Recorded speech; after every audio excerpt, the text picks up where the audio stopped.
So people often say to me, what do I say to the grandchildren? So Ruth's got a 4-year-old. I worry about how it will affect them.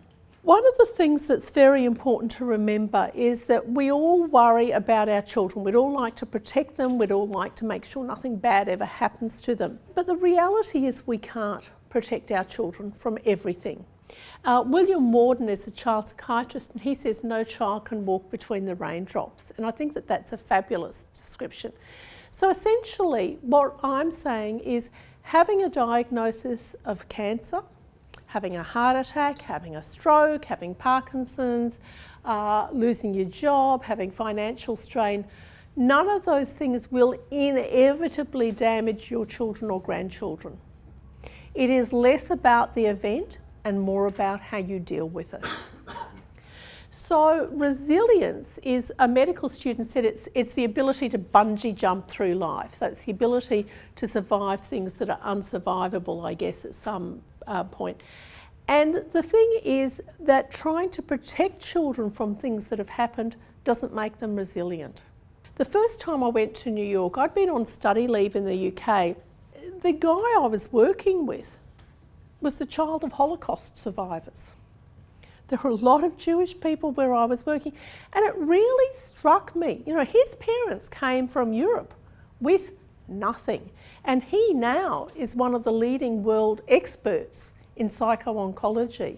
So it struck me that in fact the world is populated by people who've survived terrible, terrible things. And the thing about resilience is that there are things we can do about it. So there's a lot of research on resilience. I don't think that it will ever be replicated because it's expensive to do. So what the resilience research does is it looks at children who might be vulnerable. You know, these children whose parents have died, or are alcoholic or drug addicts, or severely depressed. And it follows those children up for 30 years. Doesn't do anything, doesn't actually interfere in any way, and just sees what happens. Now, at the end of 30 or 40 years, some of those children will have done poorly. Some will be in prison, some will be depressed alcoholic, but some will have flourished. And if you don't believe me, get the book by Diana Armstrong called The Voyage of Their Lives. She came to Australia from Europe after the Second World War as a refugee. She had nothing.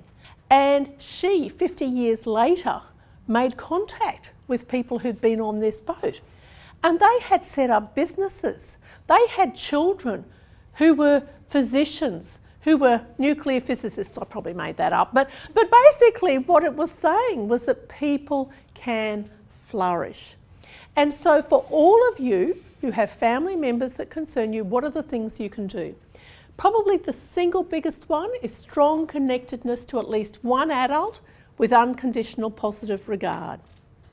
And so, you know, particularly when I see young women with young children, I spend a lot of time saying to lose you would not be something that you would wish on any child. However, having a father or an aunt or a grandparent who loves that child unconditionally will help them survive.